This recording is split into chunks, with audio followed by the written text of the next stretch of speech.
what you're looking for. It's me, the old me. It's a style. Assalamualaikum warahmatullahi wabarakatuh. Perkenalkan, nama saya Muhammad Jailani.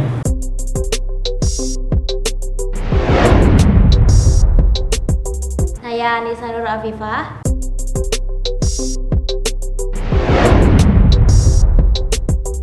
Kami mahasiswa IAI Khazinatul Ulum Blora. Kami dari kelompok 2 mata kuliah Ilmu Pendidikan yang diampu oleh Bapak Zainal Abidin, MPD.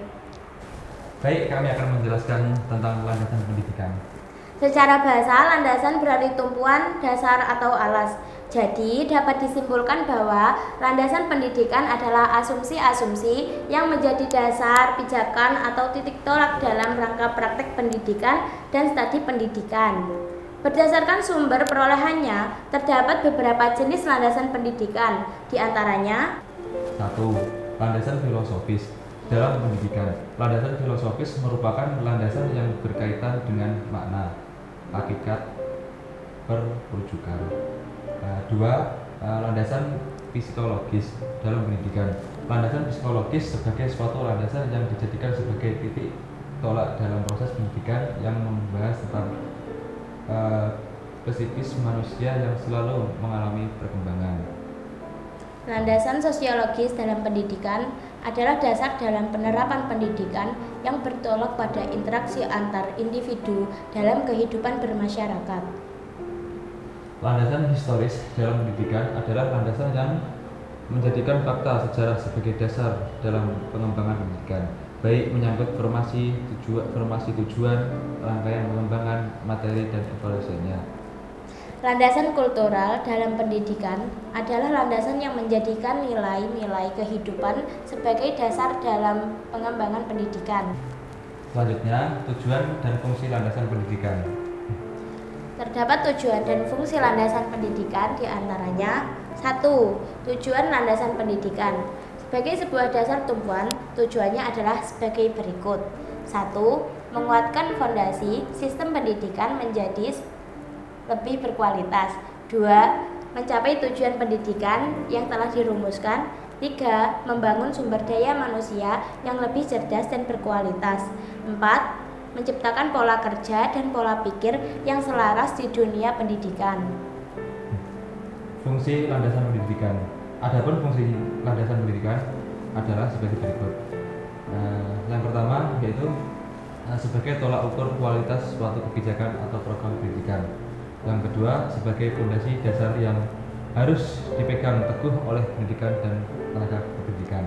Yang keempat, sebagai dasar dalam memutuskan ide atau gagasan terkait konsep pendidikan. Selanjutnya, asas-asas dalam pendidikan. 1. Asas Tuturi Handayani mengandung arti pendidikan dan kewibawaan yang dimiliki. Mengikuti dari belakang dan memberi pengaruh. Tidak menarik-narik dari depan, membiarkan anak mencari jalan sendiri. Bila anak melakukan kesalahan, baru pendidik membantunya. 2.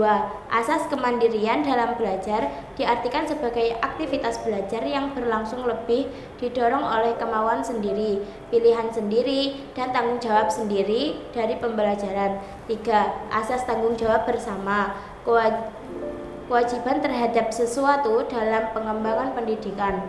4. Asas pendidikan sepanjang hayat, yaitu asas yang memperhatikan keterkaitan dan kesinambungan antar tingkatan persekolahan dan terkaitan dengan kehidupan peserta didik di masa depan. Juga keterkaitan antara pengalaman belajar di sekolah dengan pengalaman di luar sekolah. Jadi kesimpulannya adalah yang pertama, landasan pendidikan adalah asumsi-asumsi yang menjadikan dasar pijakan atau titik tolak dalam rangka praktek pendidikan atau studi pendidikan. Dan tujuan dan fungsi landasan pendidikan yaitu untuk menjadikan tumpuan dasar atau asas konseptual sistem pendidikan Indonesia. Yang selanjutnya yaitu asas-asas dalam pendidikan, yaitu yang pertama asas Tuturi Handayani, yang kedua asas kemandirian, yang ketiga asas tanggung jawab bersama, yang selanjutnya yang terakhir yaitu asas pendidikan sepanjang hayat. Demikianlah penjelasan dari kami tentang materi landasan pendidikan. Kurang lebihnya mohon maaf. Wassalamualaikum warahmatullahi wabarakatuh.